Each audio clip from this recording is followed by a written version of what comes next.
What if everything we thought we knew about economic downturns was wrong? For most people, a recession is a difficult but familiar part of the economic cycle. This is when companies tighten their belts, jobs become scarce, and families cut back on spending. Yet eventually things recover. However, Jim Rickards predicts that this time around, things will take a darker turn. In his opinion, what's coming isn't just another recession, it's something much worse, something that could fundamentally change the way we live and work. This isn't just about numbers or economic models, it's about systems breaking down, trusts collapsing, and life as we know it shifting in ways we could never have imagined possible. To understand what Rickards is warning us about, we need to take a step back and talk about what normally happens in a recession. A recession is basically an economic reset. It's a time when the economy shrinks for a few months, making businesses earn less, people lose their jobs, and reducing spending. It's unpleasant, yes, but it is also manageable. Whenever this happens, governments step in with solutions like cutting interest rates, increasing government spending, or even printing more money to stimulate growth. And eventually, the economy bounces back and life goes on. But the thing is, Rickards doesn't think we're heading into a typical recession. He believes we're on the brink of something much bigger, something that can't be fixed with the usual solutions. I'm sure you're wondering what the problem is this time around. Rickards' biggest argument is that the world's financial system is more fragile than it appears. Governments, businesses, and even everyday people are drowning in debt. In the United States alone, the national debt has climbed past $33 trillion.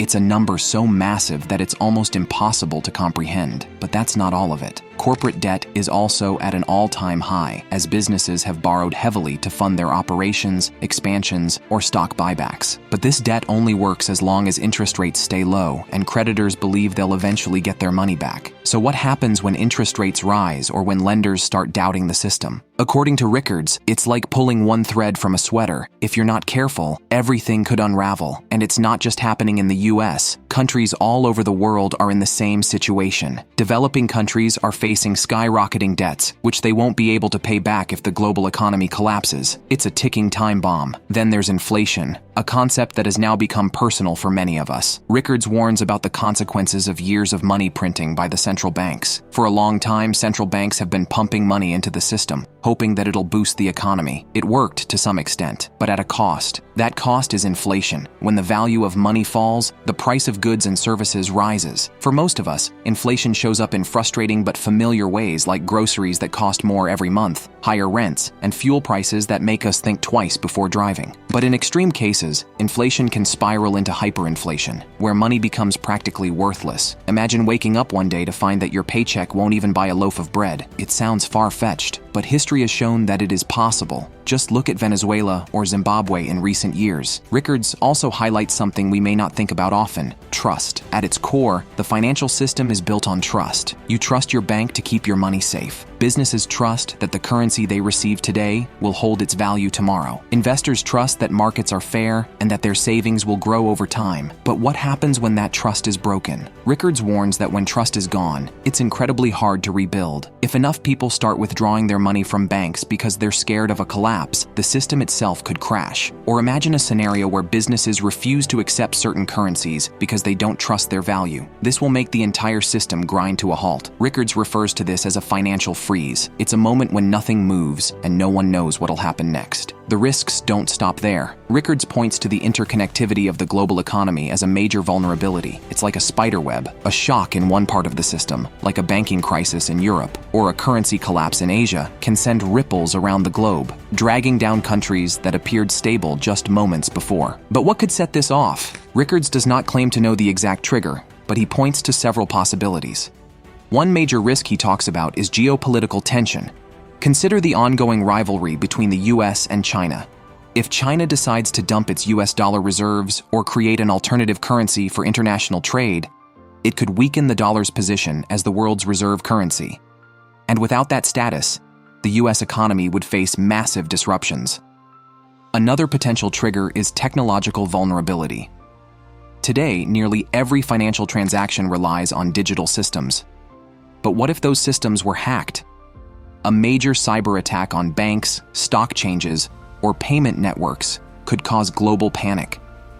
People will rush to withdraw their money, only to find out that the system isn't working. Rickards says that this type of technological risk is often overlooked, but very real. there's also the role of the central banks. In past crises, central banks acted as the firefighters of the global economy. They stepped in to stabilize markets, provide liquidity, and restore confidence. But he believes they've run out of solutions. After years of keeping interest rates near zero and printing trillions of dollars, there's not much left that they can do. If another crisis hits, central banks might find themselves powerless to stop it. So where does that leave us? Rickards points out a scary picture of how life could look like if the system collapses. Banks could fail, wiping out our savings overnight. Stock markets might crash and stay down for years, erasing trillions of wealth. Currencies could lose their value, forcing us to rely on barter or alternative forms of money like gold or cryptocurrencies. Supply chains could break down, making everyday necessities like food, medicine, and fuel scarce or unaffordable.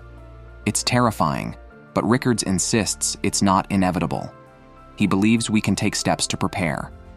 For individuals, it starts with being proactive. Diversify your investments.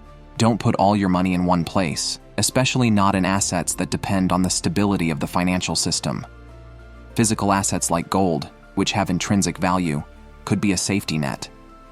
Rickards also suggests reducing your personal debt and investing in practical skills or resources that can help you weather disruptions in your daily life. For governments, the solution is more complex, but just as urgent. According to him, nations need to focus on reducing their debt and restoring trust in their financial systems. This means being transparent, managing resources wisely, and avoiding the temptation to print more money as a solution. While he's not optimistic that most governments will act in time, he believes it's still worth trying. It's easy to dismiss Rickards' warnings as overly pessimistic. After all, the world has faced crises before and survived. But even his critics agree on one point. The global economy is facing significant risks. Ignoring these risks won't make them go away. His predictions remind us that the systems we take for granted are more fragile than they appear. They also challenge us to think more critically about how we manage our resources, both as individuals and as a society. Rickards doesn't claim to have all the answers, but he's clear about one thing: the time to act is now. Whether it's diversifying your savings, reducing your reliance on vulnerable systems, or simply staying informed, the choices we make today could determine how we weather the coming storm. As we look to the future, the fact that the stakes have never been higher is quite certain, and while we may not be able to stop the coming crisis, we can face it with our eyes open, ready to adapt, and prepared to rebuild when the time comes.